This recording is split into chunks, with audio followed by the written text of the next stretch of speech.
strawberry fruit soda. Homemade.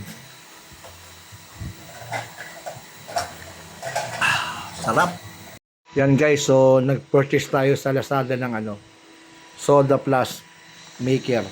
So may kasama isang bala, gas cylinder niya. Gas bomb pang ang tawag eh. So, CO2. Saan mo ilagay? Diyan mo ilagay, no? Sa Jollibee dati, yung ginagawa namin, kami nag-timple ng CO2. Tapos, Insert yung bala, yung sparring ready. CO2. So ito. First step, pangalawa, ganun. Tama, no?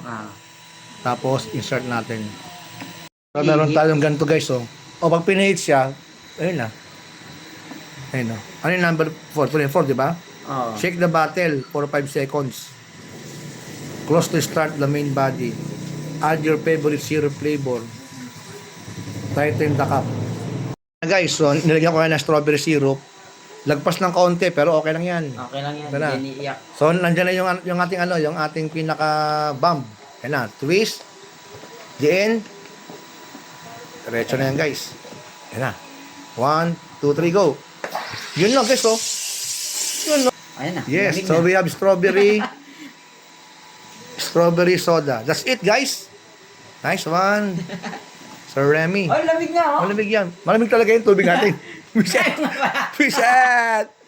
So, okay na. Pwede May tanggalin. sparkler lang din siya. Oo, pwede na siya. Dali na. Di ba? Guys, isali natin sa ating paboritong mug. Meron tayong strawberry soda. Yun, bubula-bula talaga, oh. Because of CO2. Yun, oh. Para kami softness, di ba, guys? Using your own flavor.